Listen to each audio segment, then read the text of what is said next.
pour ce livre, La prophétie de l'éclipse. En fait, c'est le tome 2 déjà. C'est une trilogie, il y en aura 3. Exact, le troisième est en train d'être écrit. Voilà, aux éditions Novelas, dont l'éditeur est ici avec la caméra. Ils sont ici, vous pourrez aller les trouver ensuite si vous en avez envie. Alors, Amaryllis, évidemment, on commence toujours un peu par ça, j'imagine, quand tu rencontres des gens, c'est que tu es jeune. Tu permets que je te tutoie d'ailleurs, hein? Oui, voilà. J'ai 16 ans. Voilà, tu as 16 ans. Voilà, cette grande jeune fille a 16 ans. C'est une brique, c'est déjà la deuxième. C'est en fait l'univers de l'héroïne fantasy. Hein. Oui, tout à fait. C'est avec des elfes, des chevaliers, bien fort, des sorciers surtout. Mais pas les sorciers avec les chapeaux pointus, hein. C'est vraiment c'est une magie qui touche aux 4 éléments aussi, c'est un petit peu la mythologie, le monde de l'Écosse qui se reflète beaucoup là-dedans. Ouais, on va en parler de ça, hein. On va en parler. Alors c'est le tome 2, après un laborieux périple, Gwenaëlle, oui. Une sorcière et ses amis sont arrivés donc au bout de leur voyage, mais il faut faire demi-tour parce que quelque chose se trame. Oui, une menace, le mal a envoyé des traqueurs pour venir les retrouver et leur infliger quelque chose de pas très agréable. Mais sur place, là où ils sont, ils doivent découvrir un trésor qui leur permettrait de repartir et d'être plus puissants. Mais évidemment, le mal convoite aussi ce trésor. Alors qui sera le premier? Vont-ils devoir partir précipitamment? Là, pour le moment, nous sommes sur une île au tout début et ils sont dans leur recherche. Alors, une jeune fille de ton âge qui écrit aussi bien des livres aussi longs, des histoires aussi compliquées, il n'y en a pas tellement que ça, être auteur, écrire, c'est un rêve qui a commencé comment? J'avais 12 ans. Et c'est bien ton micro, hein, près de... Pardon, ouais. J'avais 12 ans et j'étais en vacances en Écosse et on est allé visiter une île en fait et c'était une belle île volcanique comme ça que j'ai représentée ici pour le tome 2. Ouais. Et j'étais sur cette île et j'avais depuis longtemps des idées sur qu'est-ce que si j'écrivais quelque chose, j'avais des petites idées d'histoire. Et puis cette île, en fait, m'a fait penser, c'était la clé qui manquait pour pouvoir expliquer tout le reste, en fait. Alors je me suis dit, là, si je commence pas maintenant, ça n'ira jamais. Alors il a encore fallu quelques mois, et puis je me suis dit, il faut commencer.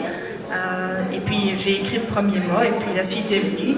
C'est venu naturellement. Ça a été le déclenchement. Ton entourage, tes amis, tes parents, quand tu as commencé à écrire, ils ont vécu ça comment? Ils t'ont pris au sérieux? Non, pas vraiment. Moi, je commençais à écrire. C'était un petit peu maladroit au début, et puis j'ai écrit progressivement. J'en parlais pas très souvent, et puis un jour, j'ai dit, le tome est terminé. Il y aura une suite et je me dis, si on regardait, moi j'aimerais bien l'éditer, je me dis que ce serait peut-être chouette de le montrer à d'autres personnes. Alors ils ont regardé, ils se sont dit, qu'est-ce qu'on a fait pour avoir une vie comme ça? Et puis après, ils s'en sont un peu remis et on a édité le premier, et puis le deuxième qui est suivi. Amaryllis, comment tu fais pour travailler? Parce que les livres sont énormes, c'est vraiment ce qu'on appelle dans un peu des briques communément. Et tu travailles quand? Parce que tu vas à l'école, quand tu rentres, tu fais que ça? Non, je fais pas que ça. D'abord, il y a les devoirs, bien entendu. Et puis après, entre deux choses, j'écris. Ça peut être une ligne par jour ou bien plusieurs pages. Ça dépend vraiment de l'inspiration du jour. Et il faut juste prendre le temps, quoi. Il ne faut pas se dire, oui, j'ai 10 minutes, je vais écrire. C'est juste quand vous le sentez, simplement. Et puis, au fur et à mesure, si je fais ça un petit peu plus régulièrement, disons tous les jours, un petit peu, et on arrive à ce résultat-là. D'accord. Juste pour revenir un petit peu sur l'héroïne fantasy, quelles sont tes références? Parce qu'on est à une époque où finalement l'héroïne fantasy habite un peu tout. La littérature avec Harry Potter, qui a eu beaucoup de succès par exemple. Je ne sais pas si tu considères ça comme de l'héroïne fantasy, mais c'est une forme de fantastique. Et puis évidemment, à la télévision, Le Seigneur des Anneaux, Le Hobbit, etc. Même Pirates des Caraïbes dans une certaine mesure, etc. Oui, un peu moins, on est d'accord. Un peu moins, oui. Mais c'est vraiment ce qui t'habite, toi, ce que tu lis, ce que tu regardes, c'est ça? Au début, je lisais que ça pratiquement, et puis ça c'est un petit peu... je lis un peu de tout, des policiers, des livres un peu plus sur la vie réelle, on va dire. Mais c'est l'heroic fantasy qui revient principalement, la mythologie que j'aime beaucoup. Je suis en latin et j'adore.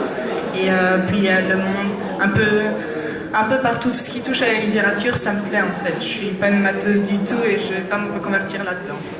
Quand tu es dans les salons, quand tu présentes ton livre, quelles sont les personnes qui lisent ton livre, qui viennent te trouver? Plutôt des jeunes, des enfants, tu as aussi des adultes?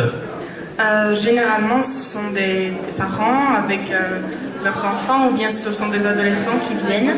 Mais parce que c'est quand même pas un livre qu'on peut lire si on n'a pas 10 ans, je trouve. C'est un peu particulier.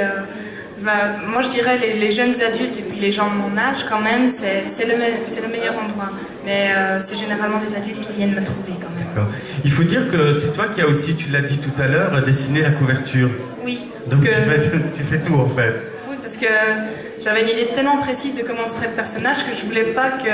Bon, j'ai confiance en les autres, les dessinateurs, ça c'est pas un problème, mais je voulais vraiment leur présenter moi, parce que c'était le tout début, quand je commençais à écrire, et je veux vraiment mettre mon empreinte quelque part, quoi. Et surtout la grotte ici, que j'ai vue de mes propres yeux, je voulais la représenter telle qu'elle. Et si quelqu'un d'autre l'avait fait, ça m'aurait beaucoup déçu, je crois. C'est mignon ça, très bien. Est-ce que tu vas sortir un jour, tu penses, de l'héroïne fantasy? Pardon? Est-ce que tu vas sortir un jour de ce genre littéraire? J'y compte bien ça. Je vais terminer cette série-là et puis j'ai d'autres idées. J'aimerais bien faire un livre qui touche un petit peu à l'histoire, les thrillers. J'aime bien écrire aussi, l'écriture aussi. Là, j'écris à la 3e personne, que ce soit quelqu'un qui le décrive, une sorte de journal aussi. Oui, j'ai d'autres idées. Je vais pas rester que là-dedans parce qu'il faut. C'est pas un vrai auteur si on est seulement dans le même truc, je trouve. J'ai lu, je crois que c'était sur Internet, que tu souhaitais être la plus jeune auteure d'héroïne fantasy. J'ai vu ça. C'est bien parti, hein. Quand même, J'avais 12 ans quand j'ai dit ça, mais c'est vrai que j'aime bien le fait d'être jeune, qu'on me remarque parce que je suis jeune. Bon, je ne resterai pas toute ma vie, mais j'aime bien... Je suis contente d'avoir commencé tôt parce que c'est une passion qui reste et qui grandit avec moi un peu. Mais j'aimerais bien rester quand même. Où en est le tome 3? Le tome 3, j'arrive à peu près à la moitié. Il sera à peu près aussi grand que celui-là. Je dirais dans un an, on peut avoir terminé le travail, quoi. Très bien. Merci beaucoup à Marie-Lise Moreau. Donc, La prophétie de l'éclipse, le tome 2, Le jour des périls, c'est le nom du tome 2. Aux éditions Novella, c'est juste ici à côté. Et je vous encourage à aller trouver à Marie-Lise là-bas. C'est une jeune fille, donc 16 ans, hein, je vous rappelle quand même. Très très intéressante. Allez lui dire quelques mots. Merci d'avoir écouté. Merci à vous.